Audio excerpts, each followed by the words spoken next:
so much, Eric, and thank you for being with us this evening. When I first saw this panel that I'm going to be moderating it, I was thinking, shut the fridge door, this is going to be great. So let's get to it without further ado. DeFi to on-chain capital markets, who will be the biggest losers? Don? The biggest losers are going to be the organizations that don't embrace the change. It's those who kind of stick their heads in the sand and say, if I just don't look, it won't happen. What do you guys think, Yuval? Absolutely. No, sorry, go ahead. Yeah, absolutely. Like any other technology transformation, it opens new opportunities, new efficiencies. It can remove old intermediaries, introduce new ones. But at the end of the day, it's all about creating new opportunities for the end consumer. We're seeing it. We have someone who's going to comment that have created a lot of new opportunities for customers to generate personal wealth. And we're still at the first inning of the opportunities with this technology. So we're going to see companies like Binance continue to create brand new products, but we're also going to see old incumbents that innovate and bring the value of this technology. Well, Richard, I left you last because you're sponsoring the drinks, so I thought I'll give you some time to think. What do you think? I agree. No. So if you look at it, all of that is true, right? So from financial institutions to corporates to payment providers, I do think that we are still very early in the game, right? But you're absolutely right. I think those that don't embrace it, don't jump onto the bandwagon on that front, might suffer a competitive disadvantage vis-a-vis those that do, right? And the later you are in the game, the less I think you'll be in that and allow other people to gain advantage over you. So I do think there are plenty of opportunities, but you have to embrace it. So let's stay with you for a moment. This new capital markets that we are building, what do you think it looks like from your perspective? So someone who's serving a lot of retail customers, what will change? What do you think will be the impact on them? Well, so from our standpoint, we see a huge convergence, right, between the Web 2 and the Web 3 space. So on our front, for the longest time, for those people that have been involved in crypto long enough, the rules are not clear, the regulators are difficult, don't provide clarity on that front. But all those are starting to change, right? So we are now globally licensed by Abu Dhabi, right? So other than all the local jurisdiction that we are licensed, we are licensed in 21 different jurisdictions. We are licensed, all the users, they are not licensed on a local basis, are now regulated by Abu Dhabi for us. So there's more than 300 million users on that front. So with that license, we are now able to introduce a lot more TradFi products, right? So it's moving the other way, right? So we just introduced gold and silver perpetual contracts on that front to allow our users, greater diversification in terms of their investment needs. But also it's coming the other way. If you put yourself in the shoes of financial institutions today, the market doesn't trade 24/7, unlike crypto. There's a lot of inefficiency. There's a lot of liquidity risk involved, right, when the market doesn't trade 24/7. But if you look at the products that they have, you can technically put everything on-chain and allow the users the flexibility to switch asset class, to invest, to hedge, to manage their risk on a 24/7 basis. So you are seeing a lot of institutions now understanding that beauty, right? And of course, the efficiency part of it.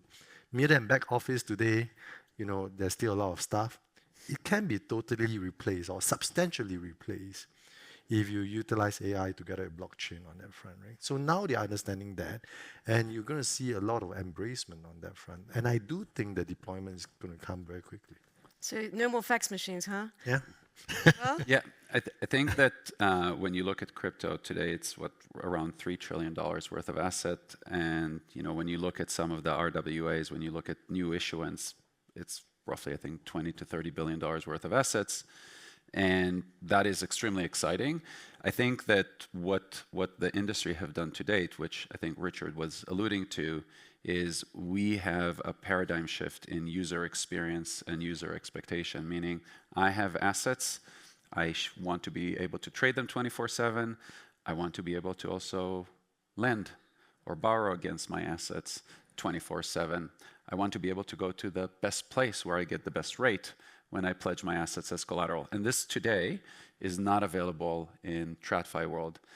But then you take that user experience and then you go to someone like the DTCC that is sitting on $100 trillion worth of assets. So to me, the exciting thing is what the industry have showed is that we're going to experience and are already experiencing a user experience paradigm shift that is unreversible. And as a result of that, you're seeing organizations like the DTCC that just announced after their no action relief that they can put, US treasuries on chain. They can put the top 1,000 equities on chain, and now start thinking about, well, I can, as a customer of Binance, for example, I can hold, my Apple shares, my Google shares, and now if I need a loan, I can also pledge those things, and I can pledge them against where I will get the best rate. Where if you actually look at today's market, really the only collateralized loans that are available for the average consumer is a mortgage or a car loan, right? And I think what we're going to see is that the TAM of securities financing or secured lending is going to grow exponentially as a result of bringing capital markets on chain.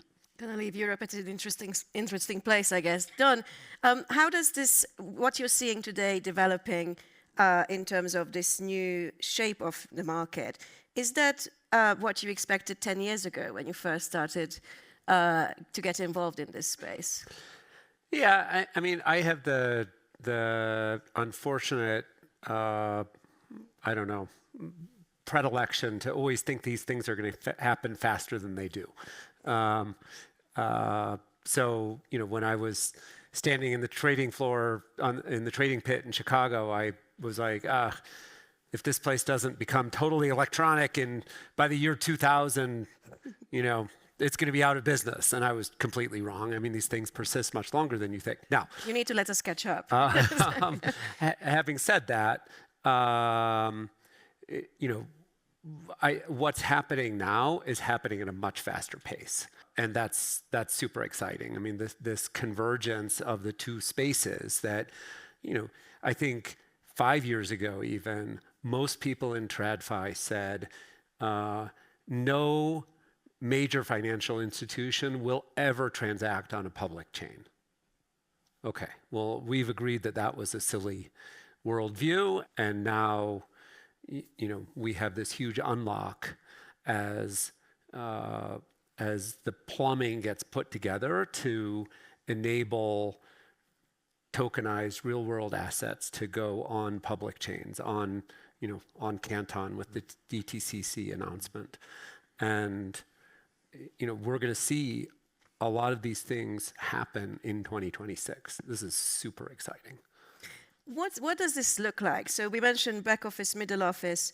Are we talking the whole market moving on chain? The new NASDAQ is being built every minute. Is execution moving there as well? How does this look like? Don, maybe you can start us off. Yeah, I mean, so that's something that we think about a lot. And I mean, you're already seeing things like X stocks. I mean, that's on-chain, equity exposure trading taking place now, today. Now, I think that the US regulators would generally define the XStocks tokens as swaps. But nonetheless, that's equity exposure that's freely changing hands on chain, even in decentralized marketplaces today. For the more, the kind of official version of securities, DTCC, whether it's DTCC tokenized securities or maybe securities that are tokenized by a transfer agent, I think that the movement of on-chain transactions will take a little bit longer. I think that you get a ton of benefit out of just on-chain settlement, and then the ability to lend these assets. That's a huge unlock. So we'll see. These things are going to proceed at different paces. But we might not be moving to a fully decentralized, on-chain world just yet. We will see. I mean, at the moment, for example, just for specifically U.S. securities, they cannot be bearer instruments according to the law. So already by definition, they cannot be permissionless, right? So I think that as our industry shows that you can create these markets and you could have, you know, safe markets, you could actually work with the regulators how to get them comfortable with doing more and more, and that's, you know, what we're focusing on. I think for the question of whether it's all moving natively on chain front to back, generally speaking, I think that the best use of blockchain is around settlement and asset mobility. We do have, for example, in Canton today, a DEX with privacy. So we are seeing people interested, but at the end of the day, I just don't think that matching buyers and sellers, right, necessarily is the most efficient use of a consensus protocol. That's just my personal opinion. We're going to let the market innovate and see where it lands. But our first focus point is how do we bring on-chain settlement of RWAs at scale, because then you can build a lot of super interesting business model, even on off-chain matching engines. Richard, I probably should have asked you first on this question, actually, seeing that you kind of run an exchange. What do you think? No, I think the evolution will be in stages, and very much will be dependent on problem statements, right? So where do you derive the greatest benefit? And those are the areas that you're going to see fastest movement on that front. Firstly, I think once you have the problem statements, then you know how to bring about all those things, right? So if you look at today, I do think that where the fastest take-up will be very illiquid assets, right? That can be used for collateral and where it's heavily traded, where people need to hedge their risk on the 24/7 basis, manage their investments. It can be anything from equities to commodities on that front. But then there are a lot of hygiene factors around it that needs to be resolved. You mentioned in terms of rules and regulations, right? So some of those hygiene factors may not be conducive enough for it to be on a 24/7 on-chain basis yet. So then you need to slowly go about resolving all those hygiene factors, including investor preferences and familiarity, right, on that front. So there are some of those things that need to be sorted out. So I believe it will come in stages with the most liquid products going on-chain first, and then people will see the experience and then slowly move on from there and see what are the hygiene factors they need to sort out. Just on this point, because I think it's a critical point embedded. I think that as one of the most important parts of the evolution of this technology, allowing things to move 24/7, is, you know, when people ask us what are some of the challenges of bringing this technology to life, and I keep on saying building the tokenization, building the technology is the easiest thing. Integrating it into legacy and also the behavioral change that is needed as a result. So we did the first US repo trade on a weekend. Well, what does it mean to manage risk on the weekend? What does it mean to book trades on the weekend? You know, and the point that Richard made about most liquid assets, I think is critical, because as we start to think about those things, we're going to find things that are missing that we haven't thought about. And what would be a very bad outcome for this industry is if we start with unliquid assets, and suddenly we're going to deleverage a farmer because someone moved some kind of a commodity over the weekend that was not very liquid. That would not be a good outcome for this industry. So I think that it's a very good point that there's another element. When you start with the most liquid assets, you can also expect to have a much more, you know, stable behavior over, you know, in the new after hours, which we need to kind of get used to operating within those hours. Let's talk a little bit about, you know, hurdles and what's kind of needs to be fixed still. And part of that question is, you know, how we kind of interpret tokenization, which is sort of part of the picture. There are people who argue that TradFi is hijacking the kind of tokenization kind of conversation. You know, DTCC, Swift, all of these big existing infrastructures have come up on panels today. So my first question is, do you think that's fair? What do you think that means? Is that necessary? I mean, 2 years ago, 3 years ago, if we were to make an announcement with the DTCC on any chain, everybody would be Twitter would be like, and probably every L1 would shoot up like 50 to 100%. Now, TradFi realized that they have been sleeping for a while, or because, you know, certain administrations were, you know, shackling them. And now, you know, people are like, oh, wow, they have a lot of balance sheet and they have a lot of customers, and I understand. But I actually think that this is a really positive outcome for the whole industry, because we've been, for many years, talking about how this is going to change capital markets, and capital markets are waking up and are saying, we agree. So I understand both sides, but at the end of the day, I think it's a net positive to the industry. Okay. Another question I have is, you know, earlier today, I was asking David from Kraken if he views Kraken as a competitor to the New York Stock Exchange, for example. I'm curious how you view Binance, Richard, and the follow-up question to that is, do you think there has to be some changes in terms of how crypto exchanges are set up?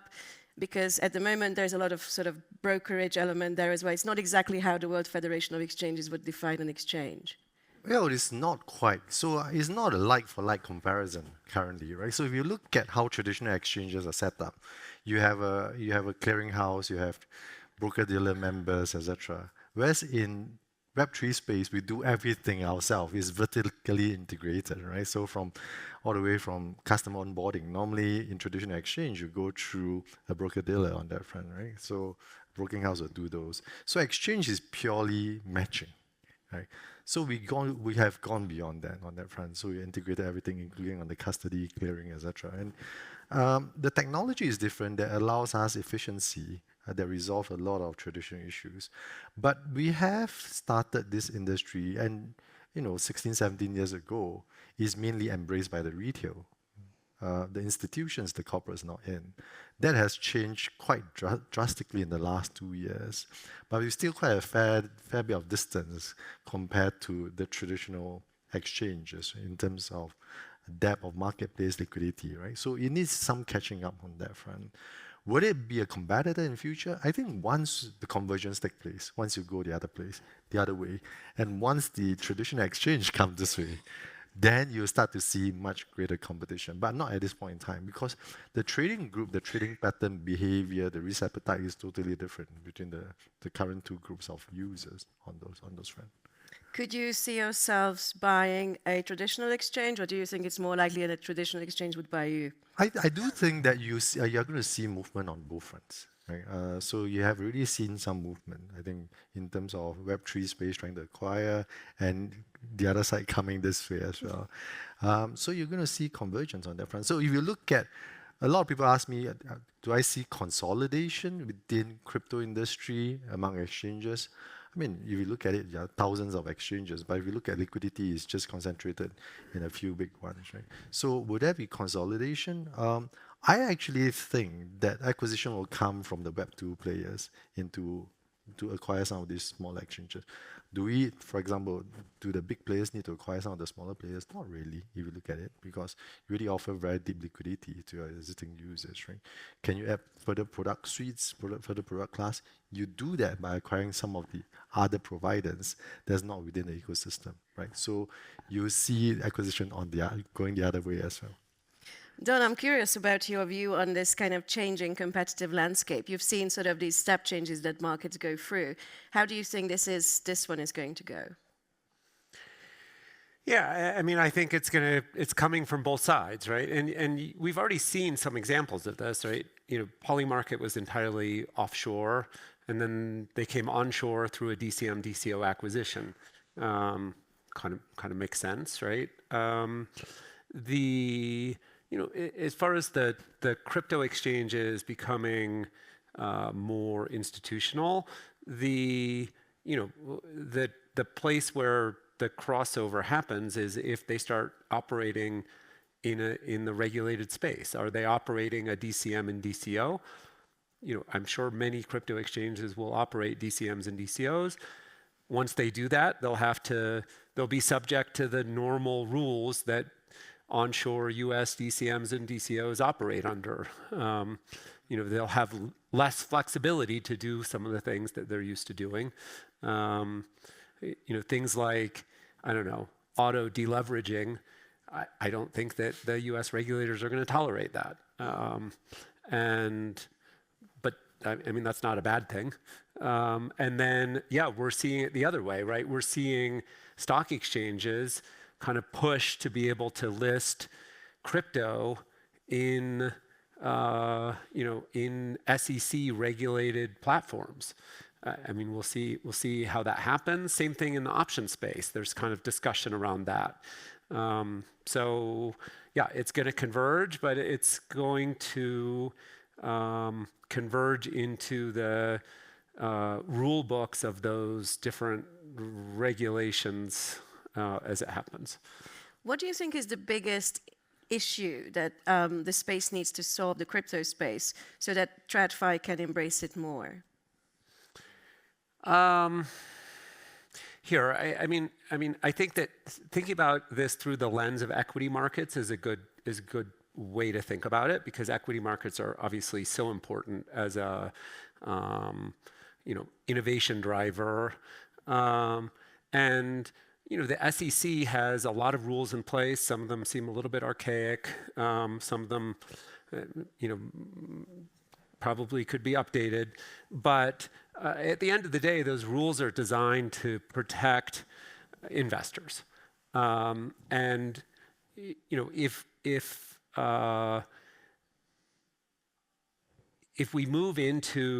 we adopt some of the things in the crypto space, I think that there is a risk of eroding investor protections and investor trust.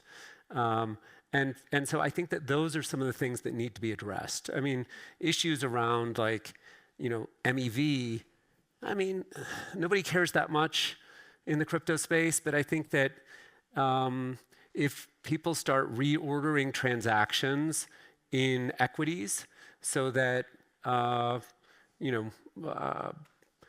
so that they can jump in front of orders that were placed first. There's a name for that. Yeah, there is a name for that. MAV. We'll leave it at that. I don't think that's a good look. I don't think it's gonna fly. So addressing things like that is very important. The other thing is that if the crypto industry, does these tokenized equities, but then strips out the dividends, or doesn't pass on kind of the some of the economic benefits of owning the equity. I mean, doesn't that kind of defeat the whole premise of the crypto space of the kind of like give power to the people, give power to the investing public, put them on a level playing field with Wall Street, but then you strip out the dividend potentially? Like, I don't know, how is that consistent with the ethos of what the space is supposed to be about? And I think that kind of thing is going to slow down adoption. You guys heard of the book "Where Are the Customers' Yachts"? There's a book which is that question.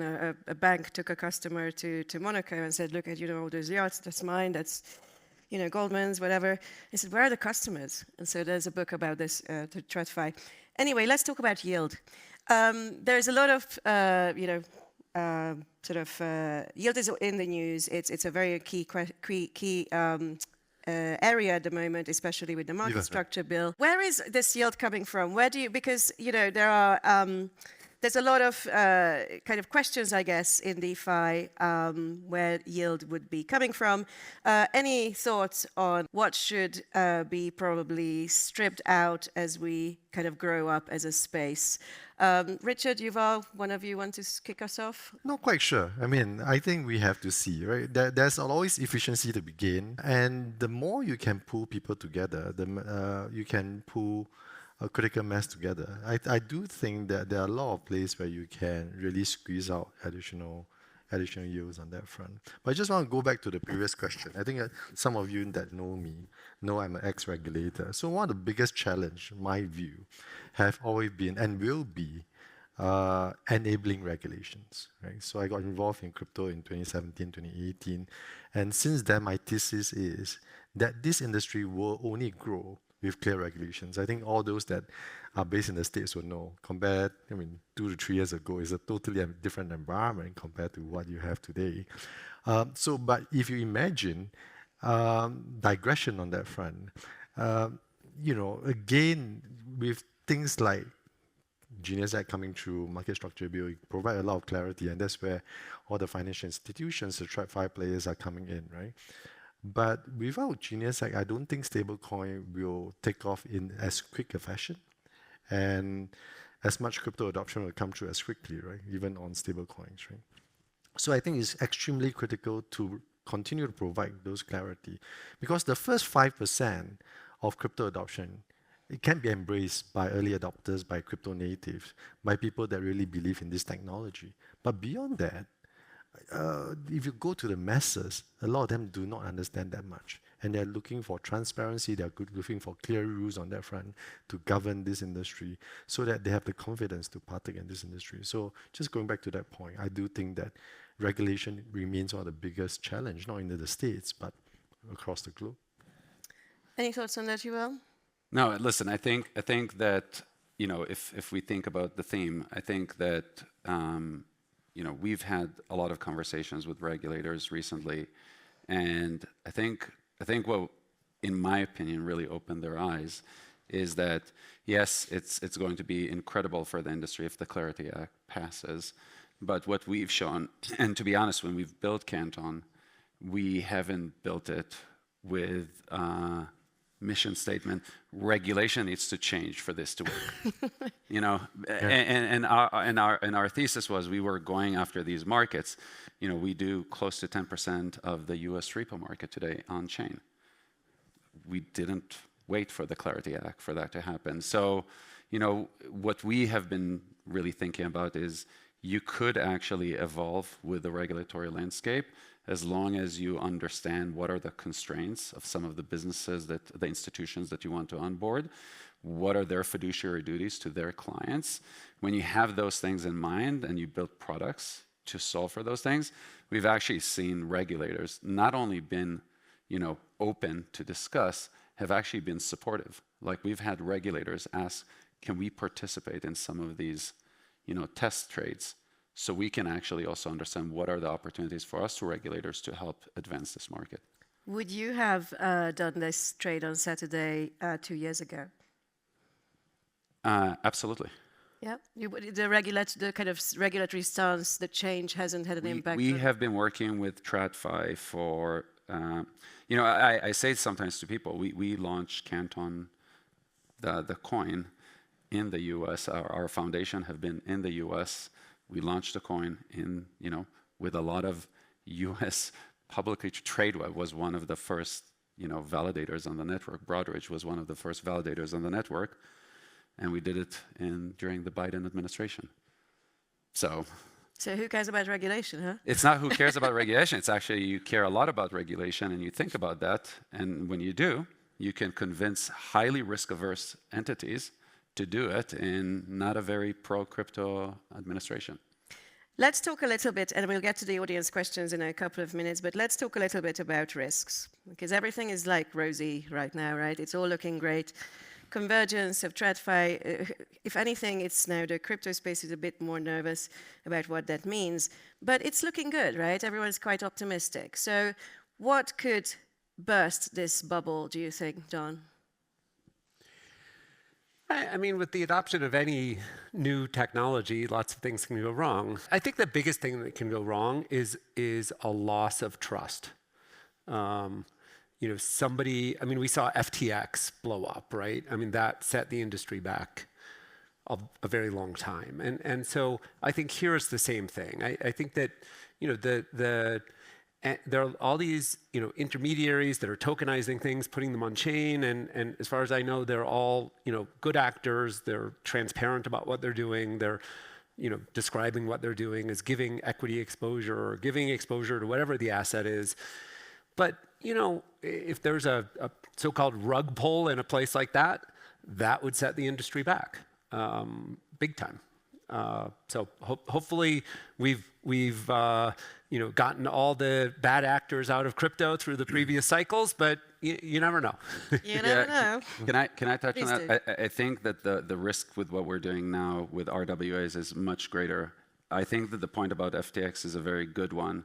It did pull back a lot of institutions that were coming in, but I would say that at least the consequences to them as a result of FTX was very limited. Yeah. If we're going to have something like this on US equities or some other asset class, which they are participating in, I actually think the consequences to the industry will be significantly worse. So is digital assets as a space becoming systemic? Absolutely. Okay. Any chances, do you think, Yuval, that the technology could go wrong? Absolutely. What are you going to...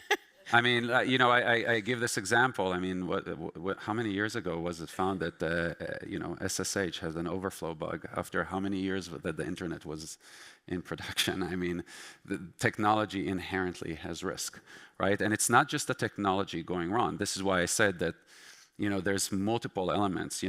When you had banks that you had to go and withdraw money in physical form, bank run was a very hard thing to do. When you move into electronic, it's not that the technology inherently has something bad in it, but bank run, as we've learned over the last few years, is something that is much easier to achieve. So I think there's multiple elements. We just recently announced a partnership with S&P. One of the things that we're actually thinking, we talked a lot about the education. Richard mentioned the education. Part of it is really thinking about where can it go wrong? What are the types of things that can go wrong, right? The technology is technology. There are going to be bugs. But I think for us, again, as an industry, we need to think about bugs in the tech. What does it mean? There's, if Wellington that manages $2 trillion worth of asset lost their keys, does that mean that $2 trillion of equities are gone? No. What does that mean? We need to think. And then there's also the operational element. Like I said, we're moving into 24/7. It's risk systems that are now very different. It's operational, processes that are very different. And what we're doing with a lot of the partners is trying to think about these different elements. And it's not to say that, this technology is bulletproof. No technology is bulletproof. But to really think about, well, how are you going to react to these different elements? Quick question on scaling. You mentioned scaling.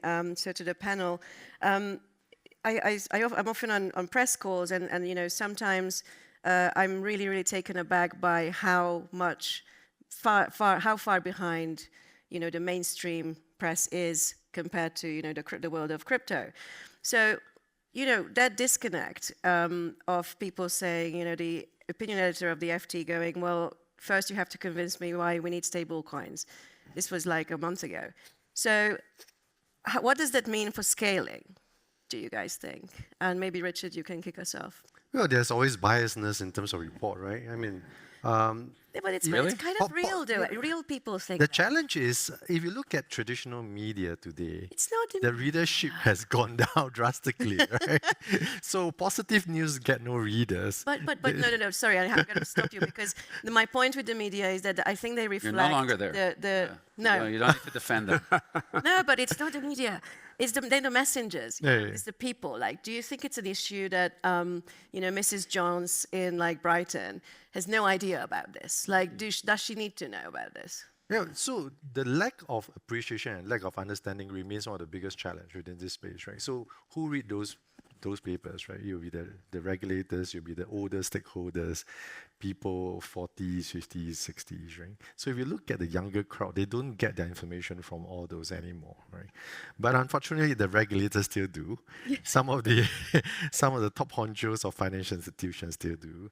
So that biasness then permeates into certain preset notion, right? I mean, why does Jamie Dimon have such biasness against the crypto industry? Because it's lack of knowledge on that front, right? Once you acquire enough knowledge, you will change the position, like what Larry Finn has done.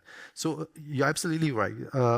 that remains one of the biggest challenge because people are not investing time and energy. And it's not only the media. If you look at the regulators, law enforcement agencies, they keep talking about, crypto is being used for money laundering. But if you look at what's happening, right, the scale of money laundering in crypto is minuscule compared to what's happening through traditional financial systems. Cash, right? Yeah, on any given year, right? If you look at the biggest cases that's reported in different parts of the world, including places like Singapore, right? The Fu Cheng clan, the Prince group in Cambodia, etc. I think all those are happening through a lot of traditional financial institutions, but it's not so sexy. It doesn't get reported as much as what is being happening in crypto, right? Again, that is a representation of biasness. Thank you. Now we're going to get to audience questions, and we're going to claw back at least 30 seconds because of that thing. Where do you see most growth this year in on-chain finance? For example, is it perp DEXs, prediction markets, yield on-chain through RWA, yield-bearing stablecoins, AI trading, or something completely different? Yuval? I think that in the early side of the year, you guys can see it there as well, by the way. Yeah, we are going to see, perps on single stocks and RWAs grow quite significantly as initiatives as we do with the DTCC and others are doing around other RWAs. You're also going to start seeing the actual underlying start pick up towards more on the second half of the year. Very precise. Thank you. Don? I agree with that. I mean, just this week we saw Kinetic launch this new equity perp DEX, and I think in the first 2 days there was like $125 million of volume on. I mean, pretty impressive. And so the thing about perps, whether it's index perps or single name equity perps, is you don't need any tokenization infrastructure to do them. You can just launch them. So yeah, I think first half for those, and as these other things become more viable, we'll see adoption of that later on. Got to launch a perp exchange. Note to self. Richard? I agree. Nothing much more to add on that front. I think you can't argue with that. Let's go to another one. Is DeFi the next big bang moment for TradFi markets? John? Big bang. Yeah, I think that's a good way of describing it. And especially when it comes to lending protocols, I think that's a huge opportunity. As these real world assets become tokenized, being able to lend them out, having individuals or asset owners control that process, that's a big bang. Yeah. Some of the largest buy-side firms historically try to create a peer-to-peer securities lending, works, huh? and never worked. And I think that is one of the biggest opportunities, and a DeFi protocol can really offer that. Ooh, that's interesting. Do tell us a bit more about that. Nope. Typical. Or not yet. Typical. Richard? No, I think the low-hanging fruit is stable coins. And I do think that you're going to see a lot more, even the e-commerce players, right? The global ones wanting to issue their own stable coins because there's so much efficiency, cost savings involved for them. So I do think that that's the low-hanging fruit. If you add privacy, it's even better. Absolutely, right? Last question. Any other jurisdiction or, in fact, regulatory developments we should care about apart from the US? We'll just go down quickly. Yuval, starting with you. Yes, of course. I mean, yes, and what you're saying is that every regulatory regime after the no action by the SEC have been, making calls of like how fast they need to move. So MiCA 2.0, here we come. I hope so. No, because the other jurisdiction and the other policymakers and governments will be forced to sit up to say, how do we react to this to maintain our own competitive edge vis-a-vis the US, right? The US wants to be the crypto capital of the world, the AI capital of the world. They have natural advantages on that front. Deepest capital market, largest, economy in the world. Again, if the rest don't sit up and react, they'll be at a disadvantage. Thank you. Don? Yeah, I mean, listen, the U.S. is leading in this and will continue to be the most consequential, but there will be important differences in regulation. And so, for instance, the fact that, tokenized equity exposure in the form of what the US would call swaps will probably be readily available to retail in Europe, but not in the US. And so there will be some differences, but ultimately what the US does is going to be the most consequential thing. Well, it is heart-wrenching, but we have to stop. So please join me in thanking our panelists, and let's go and grab a drink.